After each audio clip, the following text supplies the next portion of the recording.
मित्रों, आइए आपका स्वागत है हमारे YouTube चैनल आध्यात्म विज्ञान और ज्योतिष।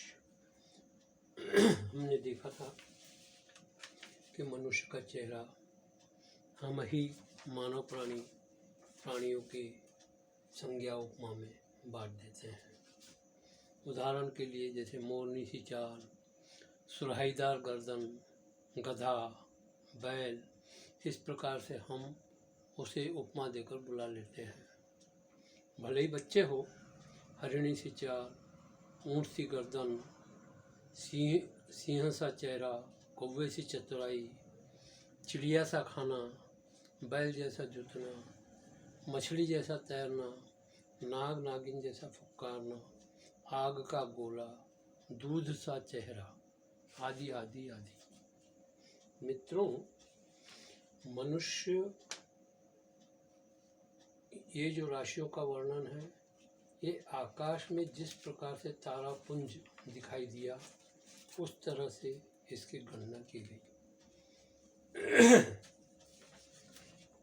यह चित्र नैसर्गिक जन्म कुंडली का है। हमने इसके पहले भी देखा कि दो भागों में बटा हुआ है। मित्रों, इसके अंदर में जो दो भाग है, जिसे उदित और अनुदित गोलार्ध कहते हैं, यह इंडिकेट करता है अच्छाई बुराई, सत्य असत्य, कल आज, अंधेरा उजाला, समानार्थी विरुद्धार्थी, आदि आदि। जिस प्रकार की विपरीतताएं वाले जितने शब्द हैं वो चंद्र राशि में आते हैं, और जितने भी समानार्थी में हैं वो सूर्य की राशि में आते हैं, यानी उदित गोलार्ध में आते हैं। मित्रों, आजकल YouTube के ऊपर में ज्योतिष शास्त्र की विभिन्न शाखाओं को सरलतम बनाकर समझाने का भरसक प्रयास हो रहा है।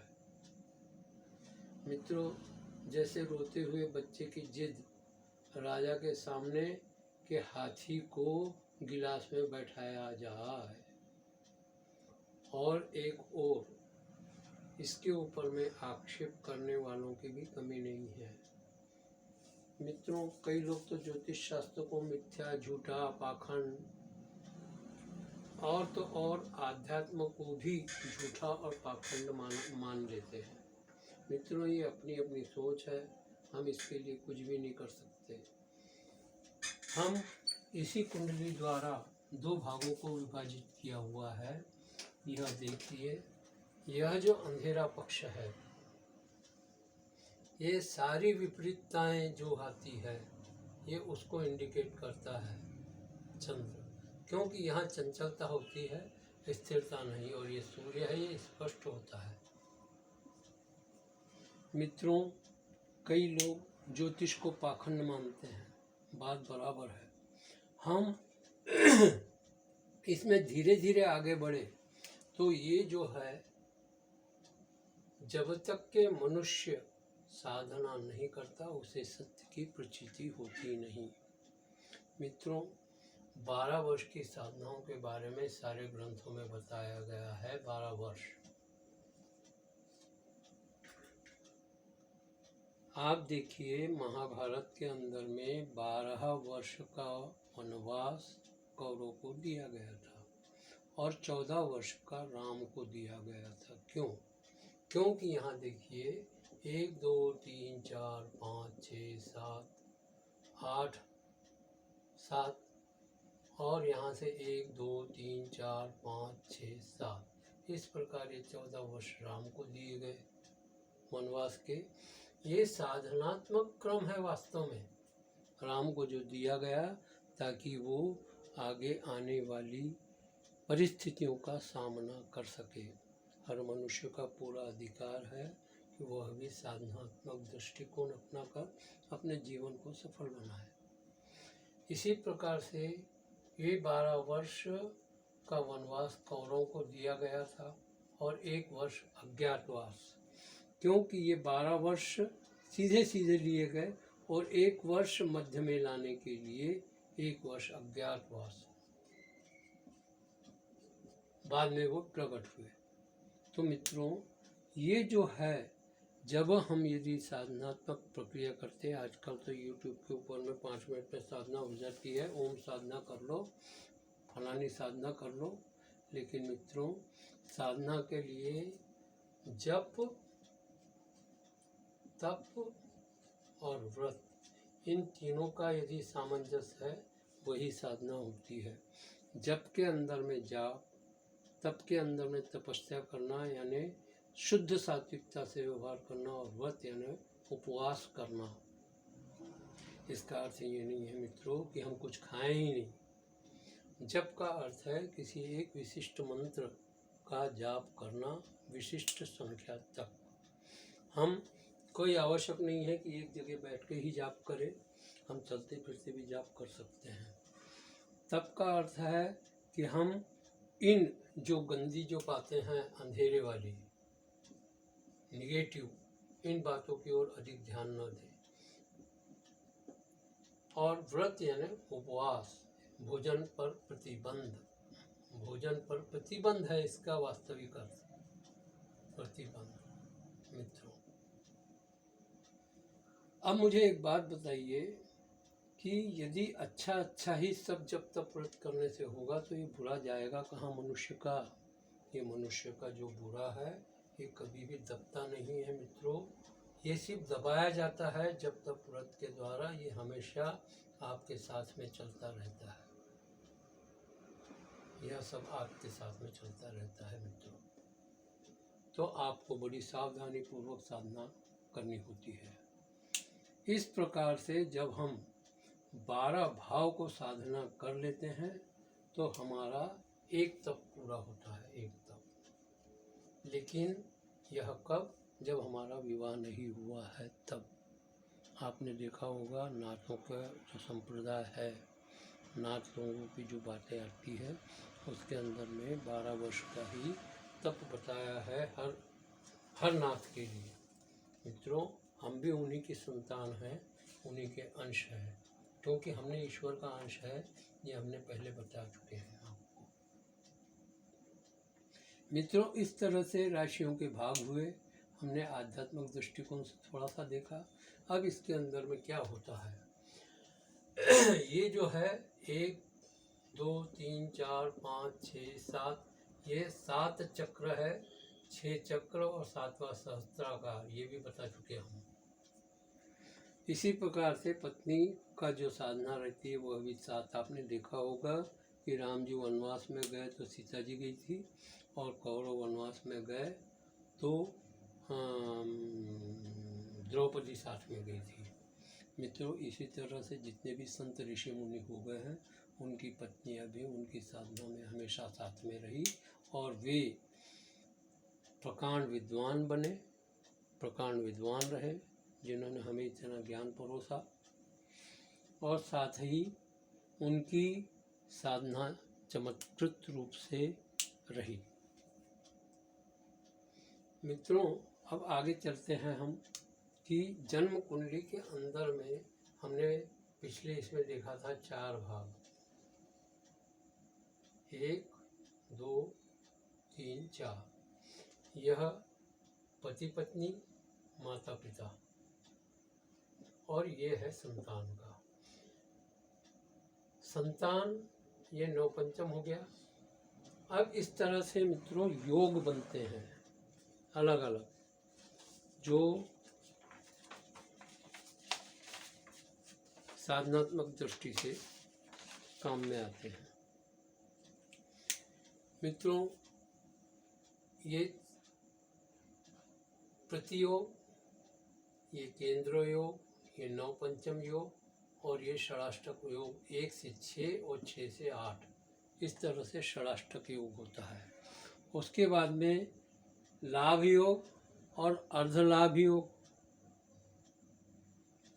और एक होता है समक्रांति योग। समक्रांति योग, एक ही राशि के अंदर में 2 ग्रह समान क्रांतिवत पर रहे तो वो समक्रांतिवत योग होता है। मित्रों, आपको थोड़ा सा अध्ययन समझने के अलावा कुछ पुस्तकें भी आपको रेफर करनी पड़ेगी और उसकी ओर ध्यान दें। युति योग जो होता है वो एक राशि के अंदर में 2 या 2 से अधिक ग्रह, प्रति योग हमने देख चुके हैं 180 अंश का। यहाँ कुछ ग्रह होते हैं और यहाँ कुछ ग्रह होते हैं।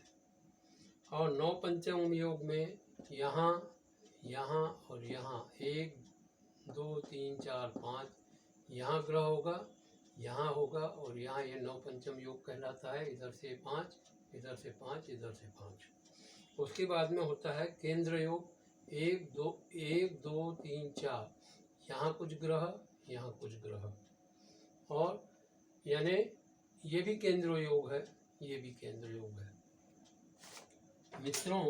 और उसके बाद में होता है लाभ योग जो होता है 60 अंशों का, 2 और 11 का। 1 2